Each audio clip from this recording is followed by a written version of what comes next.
बहुत बहुत स्वागत। आज का ये संवाददाता सम्मेलन नितांत ज्वलंत और अत्यंत गंभीर मुद्दे से जुड़ा हुआ है। इससे पहले कि मैं अपनी बात रखूं, राष्ट्रीय कवि रामधारी सिंह दिनकर जी की एक पंक्ति से इस समुची प्रेस कॉन्फ्रेंस का लबोलबाब जो है वो तमाम दर्शकों और श्रोताओं को समझ में आ जाएगा, जिसमें वो कहते हैं कि फावड़े और हल राजदंड बनने को हैं, धूसरता सोने से श्रृंगार सजाती है, दो राह समय के रथ का घर घर नाद सुनो, सिंहासन खाली करो की जनता आती है।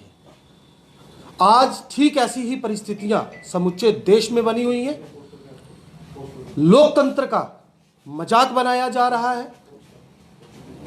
आम आदमी पार्टी ने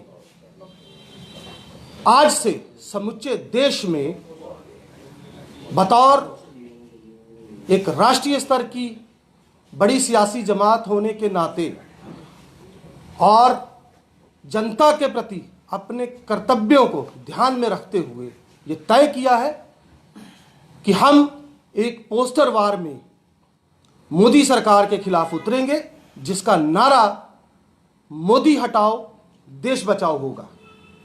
इस मामले को लेकर आम आदमी पार्टी कितनी संजीदा है, इसका अंदाजा सहज ही इस बात से लगाया जा सकता है कि ठीक इसी समय हमारी पार्टी के माननीय राष्ट्रीय संयोजक श्री अरविंद केजरीवाल जी देश की राजधानी के अंदर आप जैसे पत्रकार बंधुओं से मुखातिब हो रहे हैं और उनके साथ साथ पूरे देश में आम आदमी पार्टी पत्रकार सम्मेलनों के जरिए अपनी मंशा, अपनी सोच और अपने दृढ़ निश्चय को स्पष्ट करना चाहती है।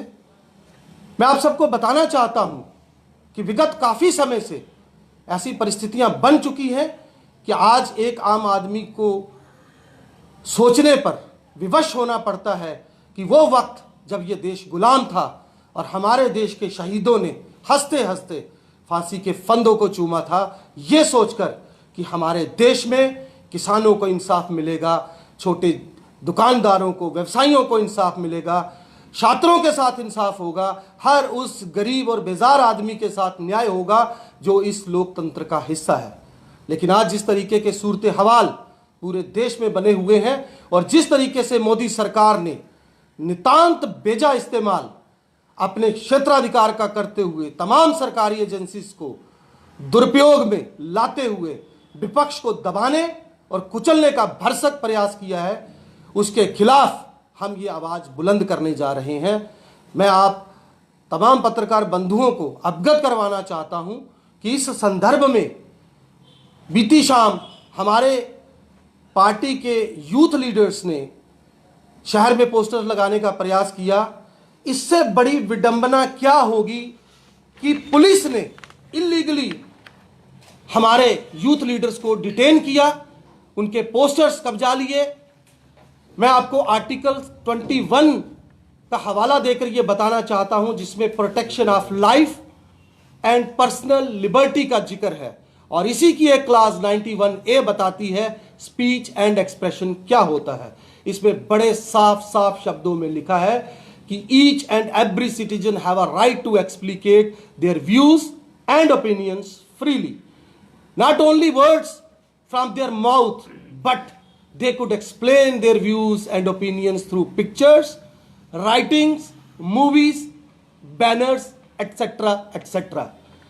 अब मेरा ये एक बड़ा सीधा और स्पष्ट सवाल है कि क्या आज अभिव्यक्ति की इतनी भी आज़ादी नहीं बची कि हम एक बड़ी विपक्षी जमात होने के नाते जनमानस तक ये आवाज़ पहुंचा सके कि आज इस देश की परिस्थितियां क्या है। मोदी सरकार ने जिस तरीके का तानाशाही रवैया अपनाया है, अब हम भी देखना चाहते हैं कि इनमें कितनी ताकत है और ये कितना दुरुपयोग अपनी सरकारी ताकत का करते हैं। इस देश की जेलें भर जाएंगी, लेकिन हमारे पार्टी के तमाम कार्यकर्ता, नेता और हर वो आम जन जो आज कहीं ना कहीं इस लोकतंत्र में खतरे के अंदर खुद को महसूस कर रहा है, मैं कमतर शब्दों में 2-3 और बड़ी इंपॉर्टेंट चीज़ों पर आपका ध्यान दिलाना चाहता हूं। आपको याद होगा, हमें फक्र होता है ये कहते हुए कि इस देश की सर्वोच्च अदालत के माननीय मुख्य न्यायाधीश श्री डीवाई चंद्रचूड़ जी ने जिस तरीके से 4 ऐसे बड़े फैसले लिए, जिसके बाद कहीं ना कहीं एक आशा जगी है कि इस सरकार की इस तानाशाही रवैये के ऊपर कोई होगा। उन्होंने ये स्पष्ट कर दिया जब उन्होंने इलेक्शन कमीशन ऑफ इंडिया के साथ साथ तमाम राज्यों के इलेक्शन कमीशंस को नियुक्त करने की प्रक्रिया में न केवल विपक्षी नेता बल्कि चीफ जस्टिस का नाम भी उसमें शामिल किया। इसके अलावा उन्होंने बंद लिफाफे को भी बाहर का रास्ता दिखाया। तो कहीं ना कहीं आज भी एक उम्मीद बाकी है।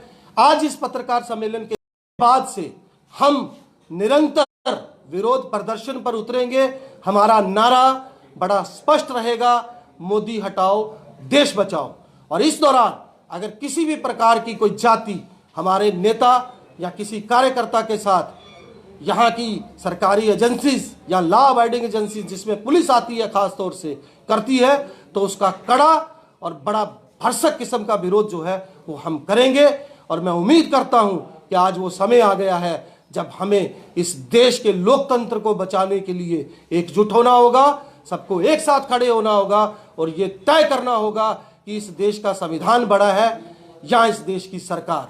और अंतिम और आखिरी बात मैं अडानी मामले को लेकर कहना चाहता हूं।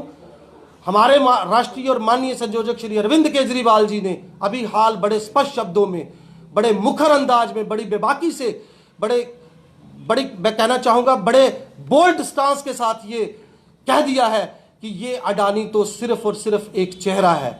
और कहीं ना कहीं हिडनबर्ग की रिपोर्ट आने के बाद पूरे देश की नजरें भारत पर थी और आज मोदी सरकार के पास उसका कोई जवाब नहीं है। और हमारे देश के माननीय प्रधानमंत्री नरेंद्र मोदी के मुखारबिंद से एक शब्द भी अडानी मामले पर नहीं निकला। जेपीसी की मांग को लेकर विपक्ष निरंतर विरोध में है और देश की संसद कई हफ्तों से वहां पर काम नहीं हो रहा, कार्रवाई नहीं हो रही। कारण अडानी मामला था।